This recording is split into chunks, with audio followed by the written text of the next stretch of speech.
Welcome to the 16th episode of the It's Been Said podcast. I'm your host, SAI Executive Director Lisa Remy.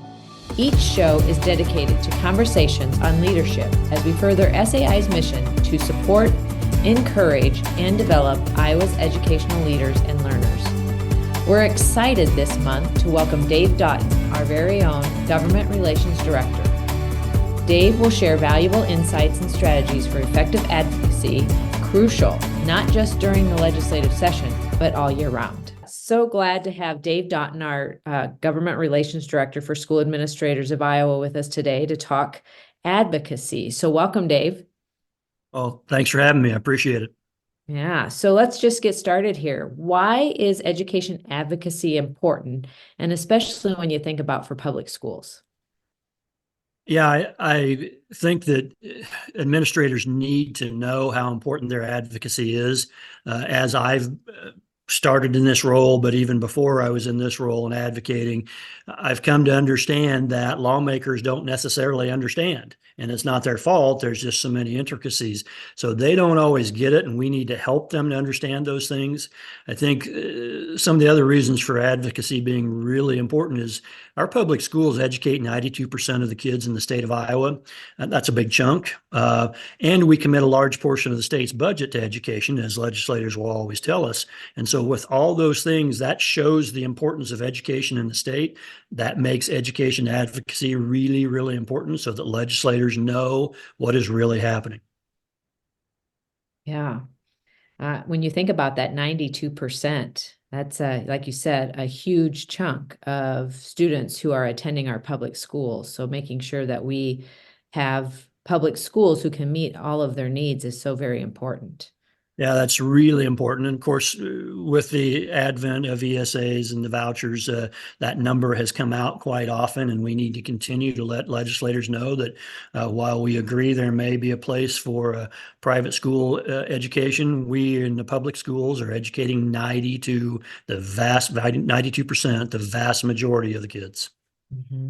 So, Dave, what are some of those common challenges public school administrators face while advocating for education? Well, I think it's a little bit out of their realm. Public school administrators started out as teachers and they became principals and then superintendents, and you and I did that. And so it's a little bit out of our realm to go into the political field. But I think some of the other challenges are that dealing with the preconceived ideas that lawmakers have, whether it be about student discipline or school finance. They have their own preconceived notions, preconceived ideas about what's going on, which may or may not be correct. Many times it's incorrect. Not only are there preconceived ideas, but then there's misinformation, whether intentional or not. There's a lot of times misinformation out there about what's happening in our public schools and in our education system. I think the other thing that I would go back to when I was an administrator, I think the time it takes to be a good advocate and the abilities that we may or may not have, we probably have them, we just haven't used them, but the time and the ability and being able to prioritize those things is a challenge. I know as a principal, I rarely was involved in any advocacy stuff, mainly because I was involved in day-to-day operations with kids and staff and parents. As a superintendent, it was part of the expectations of my job, and so I started getting more involved. But even then, having enough time to do what needs to be done is a challenge. I hear from superintendents all the time, well, how do I do this? How do I get better? And the answer is you just have to devote a portion of your work day, work week to doing some things that will help advocate for schools. Yeah, I remember when I sat in that seat, there were times that I just didn't feel like I was informed, had enough information to really speak to the issues. So it was helpful when organizations like SAI would send out talking points, because that then helped educate me as well. Yeah, and that's when I send out those talking points or send out weekly or monthly reports. I try to think about what do they want to know about. Those guys and gals that are sitting out at their desks and walking around their school buildings, what kind of things can I share with them that will help them to understand what they can do to help advocate? Yeah, we appreciate that.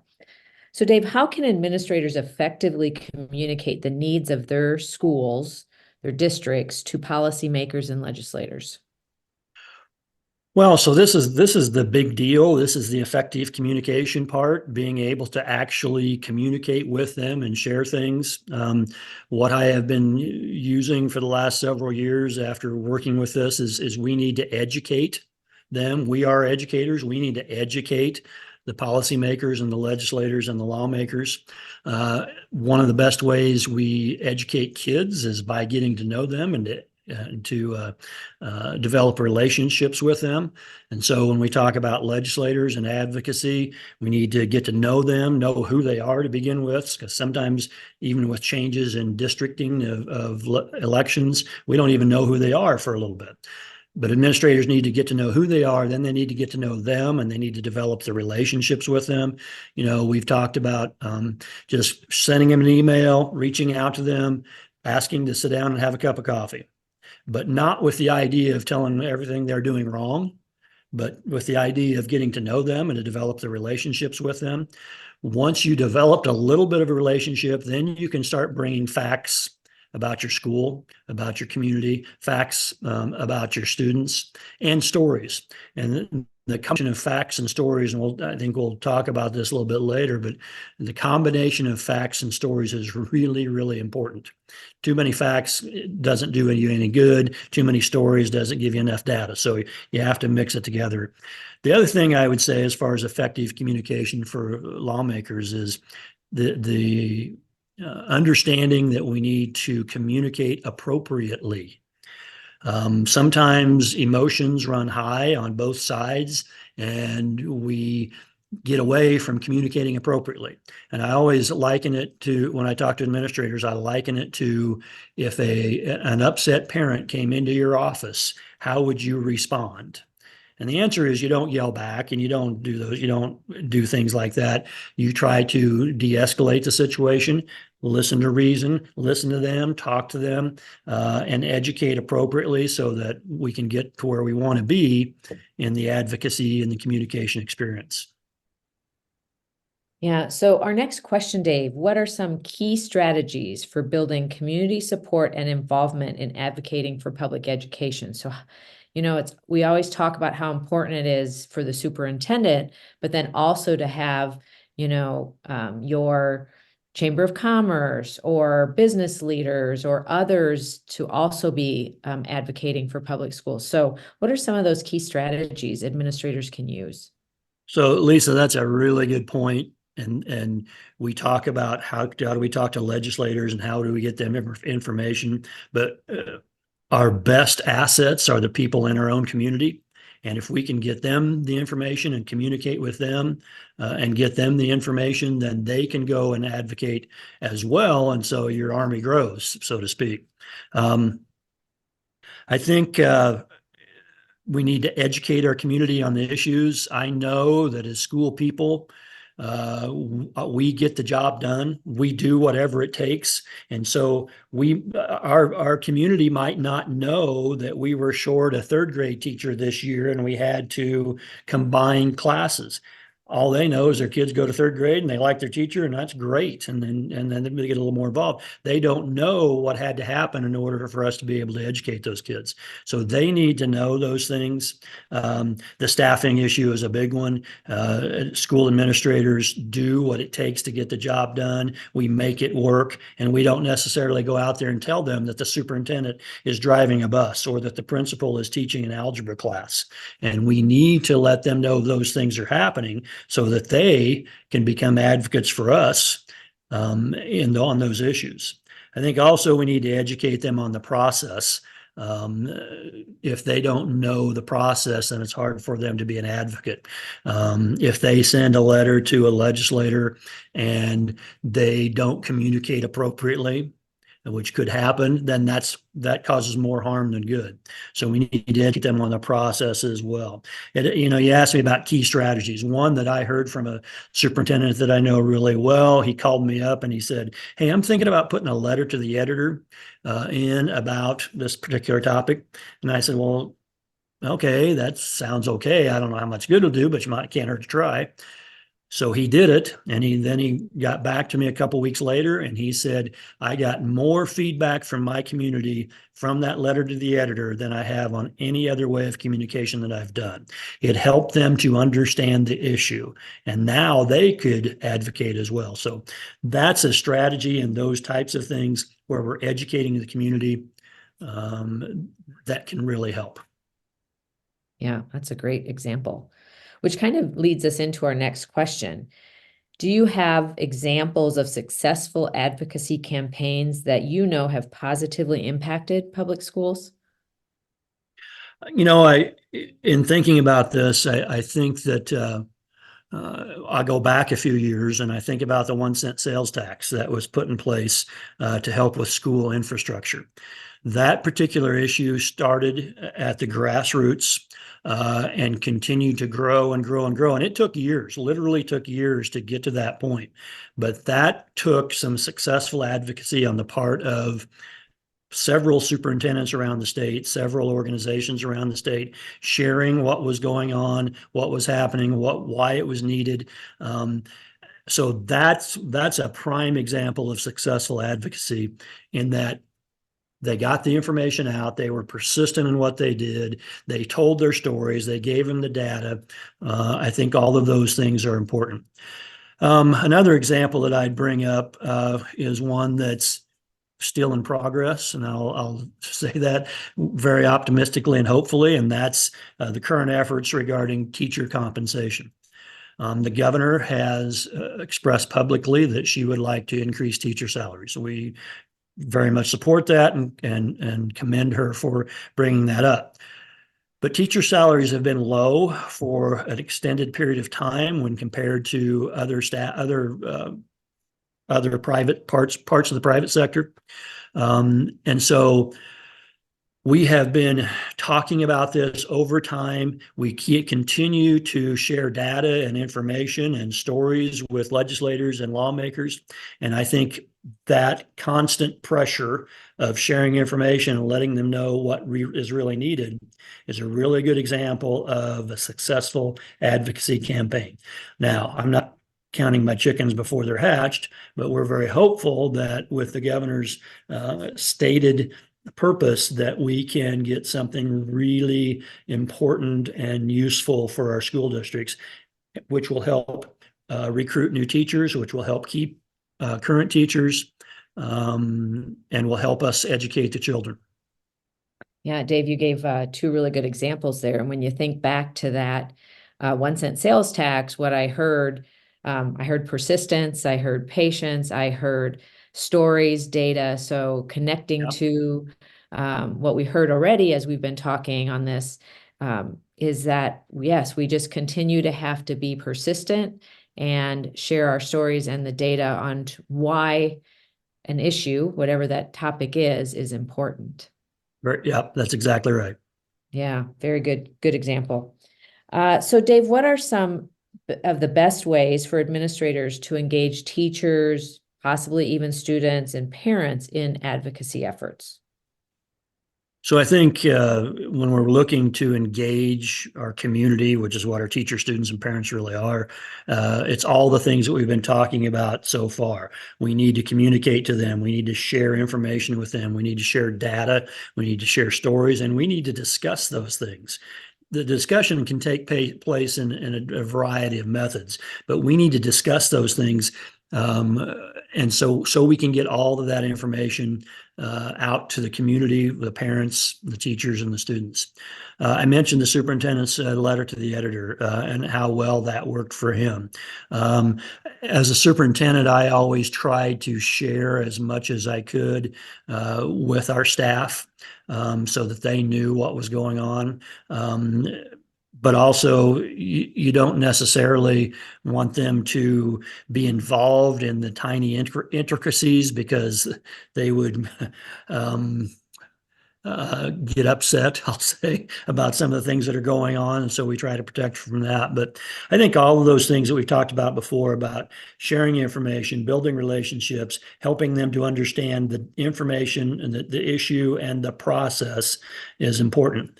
I mentioned this earlier, but I can remember a time as a superintendent where I asked some of my staff to advocate for public education with some legislators, and many of them did that. I did get feedback from the legislator, though, that some of the letters that came were not necessarily effective types of communication that hurt, maybe harmed more than helped, again, just by some of the things they said. And so those are all ways that I think you can engage people in your community. In talking about students, I think engaging students would be a really important thing, but you need to do it in the right way.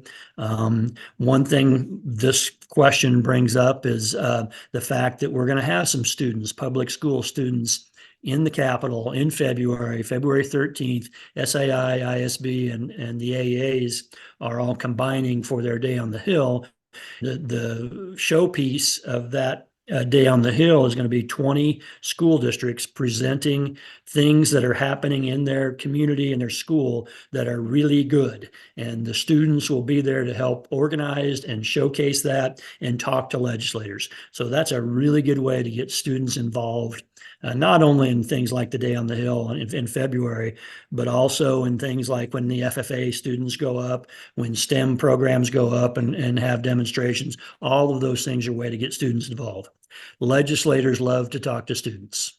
And so if we can continue to do that, the more we can do that, the better we are. That's really good to know for our listeners. So Dave, you've talked in several of your answers to the questions about data. So again, what role does data and evidence play in advocating for educational policies and funding? So they both are important. Data is very important. I've been in meetings with legislators and they want data. They want data. They want data. And so we do the best we can to get them the appropriate data so they can make decisions that they need to make. But I'll also tell you that data can be very tricky. While we're providing our data, legislators are also talking about their data. And their data might be, well, we spend 58% of the state budget on public education. Or we have given you X billion dollars over the last 10 years.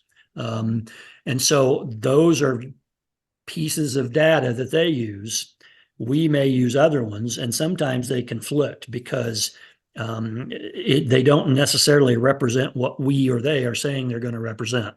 For example, when legislators and lawmakers talk about the amount of dollars they put toward public education, toward schools, they include property tax reduction money.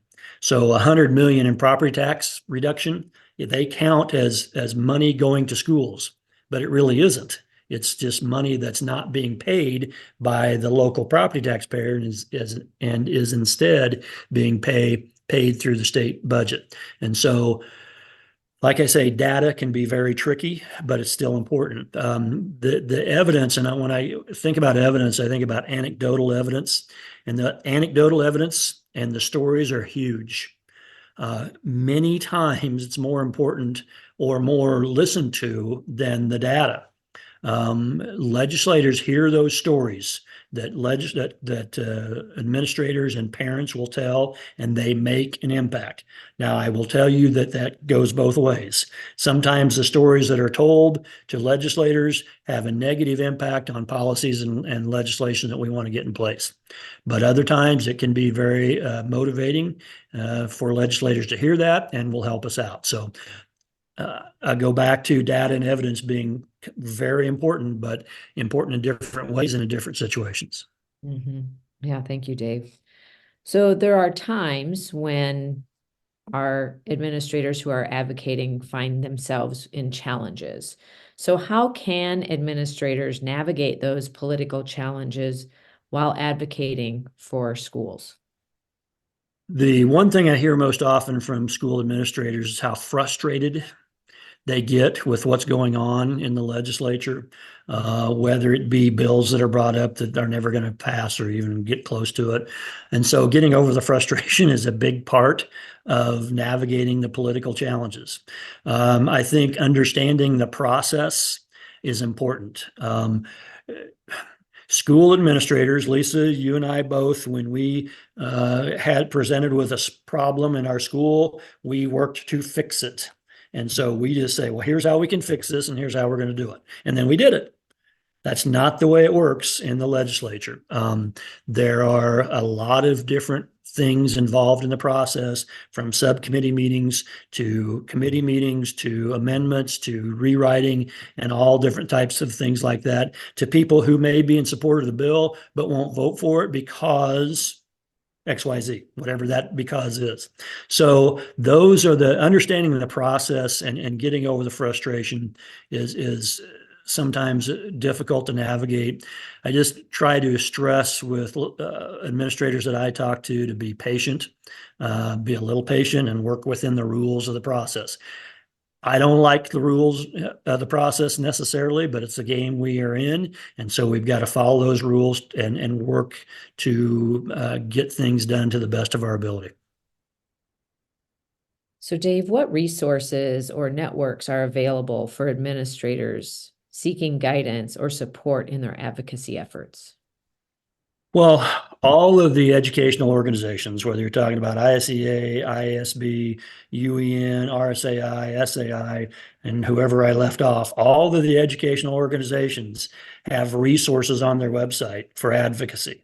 Go to legislation and you can look at legislation, you can advocate. There's tips on advocacy. All of the advocates that I know, including me, can help in a variety of ways. We can direct you to information. We can show you how to go onto the legislature website and look up a bill. We can give you talking points. We can tell you who you need to talk to if you're an administrator that wants to advocate.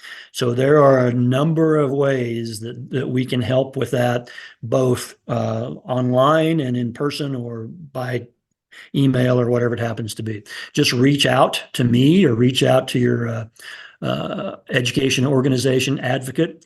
What I would say too is the AASA School Administrator magazine came out just like last week, the December 2023 issue, and it has some extremely good articles in there, 2 to 3 articles that talk about how to advocate. And as I read that article, I thought, oh yeah, that's a good idea, or yeah, I do that. So it helps reinforce what we're already doing, but it also might give you some ideas about how you can advocate. The article talks a little bit about federal advocacy, but it applies directly to state legislatures as well. So I would encourage you to go to the December 2023 School Administrator magazine or find the link, and you'll get some good information there.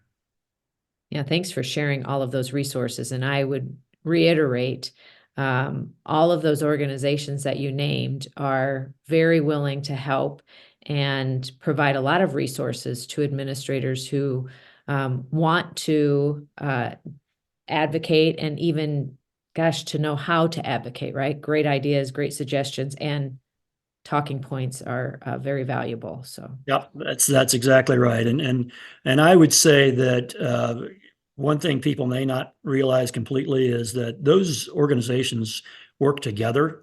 I'm going to tell you they're not 100% in lockstep on things, but in many, many, many cases, the vast majority of issues regarding education, those organizations work together and just have different thoughts about how we might get it done. So as you think now that we have administrators who are going to be soon, right, within a month, down at the Capitol advocating for their school district, what advice do you have for how they should interact with the elected officials? So I would go back to what we talked about before, getting to know the legislators. I would not necessarily suggest that the first time you ever meet a legislator, having it be in the Capitol. You should have at least made contact sometime. Now, if that's the only option you have, then that's the only option you have. But I would suggest that you get to know your legislators, sit down with over coffee between now and January, or even during the session. They don't meet on Monday mornings and they don't meet on Fridays for the most part. So there are opportunities there to build relationships with them, ask questions when you get the chance.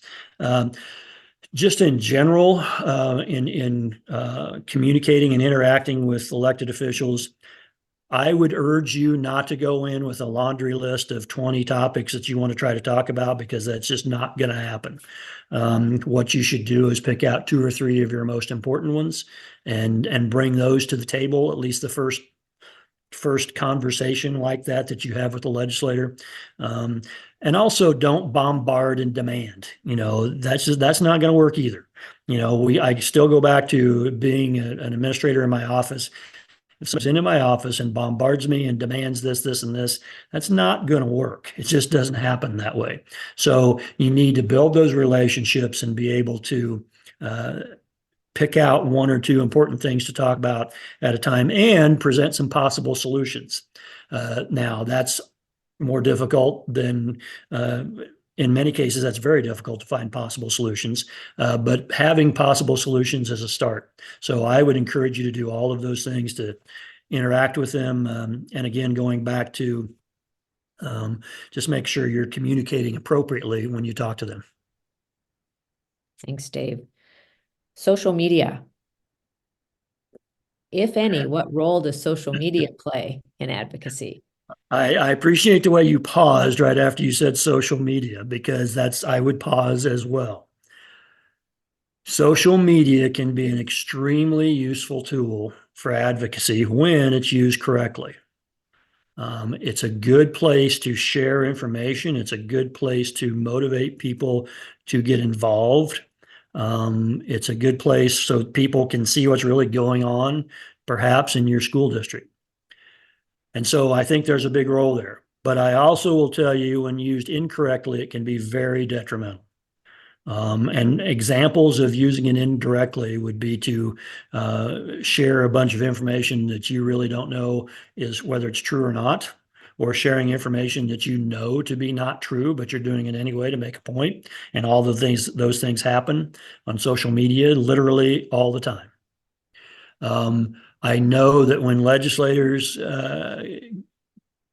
when they do read social media, which may not be very often, but when they do, and there are people on there getting personal, that has a tendency to motivate them in a negative way. An example would be, well, I heard you sent your kids to private school. I heard you sent your kids to private school. So what are you doing legislating on public school issues? Those types of things. Or again, things that when people start to get personal on social media, as it pertains to lawmakers or others, even administrators, we know that as administrators, that's a not useful way to use social media and can be very detrimental. Yeah, thank you for that, Dave.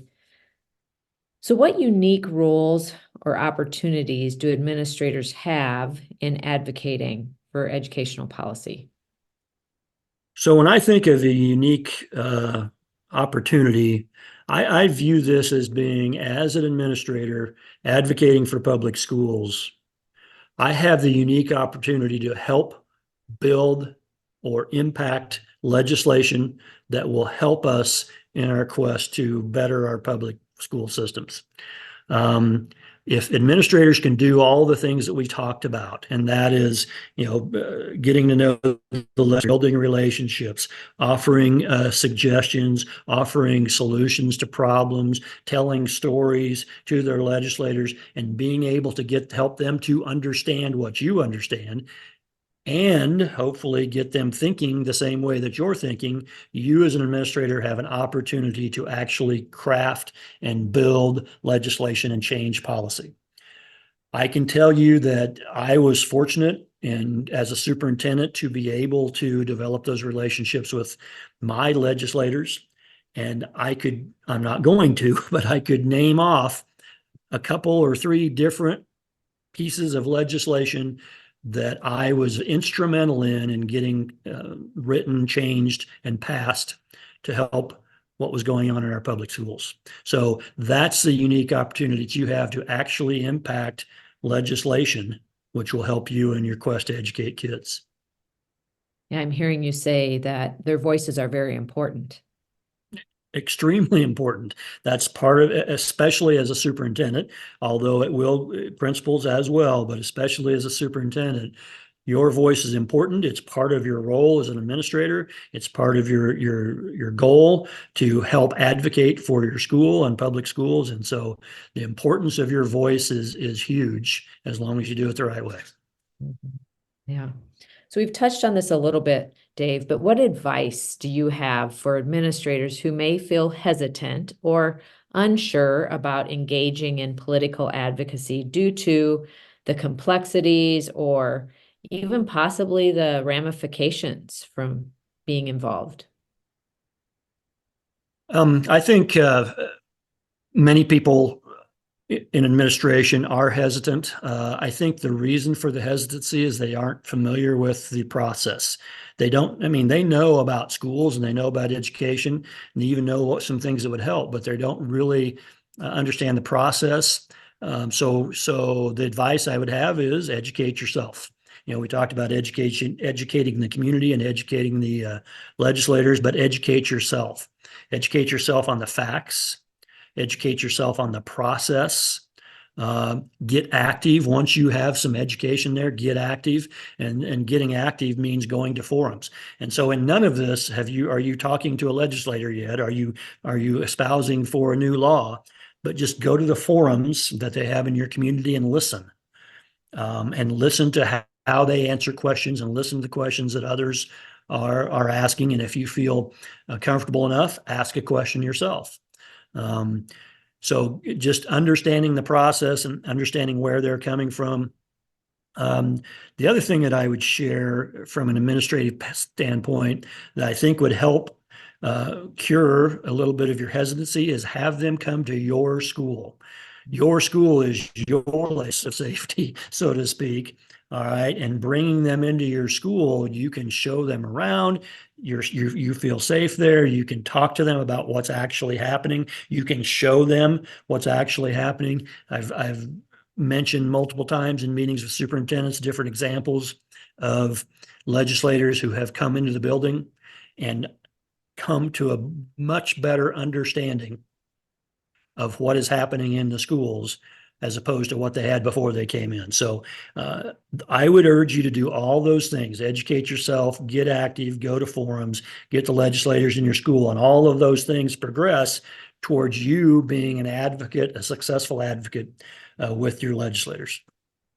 Dave, you mentioned forums. If I'm a new superintendent and haven't attended any forums in the past, how do I find out when they're scheduled, where they're scheduled, et cetera? A variety of ways. Most of the times they will advertise in like a local newspaper, but it might be a website now. But also, if you go to the legislators' websites, which are available on the legislature website. So if I go to the legislature website and I click on senators and I pull up whatever senator I want to look at, I can go right to their website and they will have on there a link usually to their weekly or monthly communication newsletter. And many times, if not all the time, they will have dates and times and places for their forums. My local legislators where I live, they have their forums on Fridays and on, I think it's might be the last Friday of the month. I don't remember which one it is right now, but they do a whole circuit and they are in one county seat, then they'll go to another county seat, then they'll go to another county seat, and they'll hit 3 or 4 on one day, and then that will be it. Others do it on Saturdays. Others have eggs and issues. I've heard that around the state where on Fridays or Saturdays, legislators will come in. So anyway, it's just a matter of looking at newspapers, looking at websites, going to the candidates or the legislators' websites, or contact somebody that's around you, another superintendent who seems to be involved, and they're going to know. when the forums are and where you can go. Mhm. Thank you for sharing that information. Dave, any last words of wisdom or pieces of information that you'd want to share with our listeners? Just that when it comes to advocacy, remember that you are not necessarily going to agree with your legislator. They may vehemently disagree, they may kind of disagree, they may kind of agree, and they may be enthusiastically in agreement. And so you need to know where you are on those issues and adjust your conversations appropriately. What I would tell you is this: don't burn your bridge over one issue. There's an issue out there where you and your legislator, doesn't matter party affiliation, you and your legislator disagree on completely, and they win and you lose, because that's the way the law is going to go. However, if you are a bad loser and you do things inappropriately or just getting mad and say, I'm never talking to him again, that doesn't help you on all the other issues that are being discussed and debated on education. So just because you disagree with one piece of legislation or information doesn't mean you should burn everything down, because you need to go back and find ways that you can get them to help you on those other issues. And I can tell you from experience, that's happened to me over and over and over again. And we still get some good things, even though we may have lost on an issue we didn't agree with. Mm-hmm. That would be my final shot there, Lisa. Yeah, thank you for sharing that. And Dave, thank you so much for taking time out of your busy schedule. And your schedule is only going to get busier here in the next about a month. So thank you so much for sharing your wisdom and helping our listeners understand the importance of advocacy, how they can advocate, and how they can even educate themselves in the process. Well said, Lisa. I appreciate the time.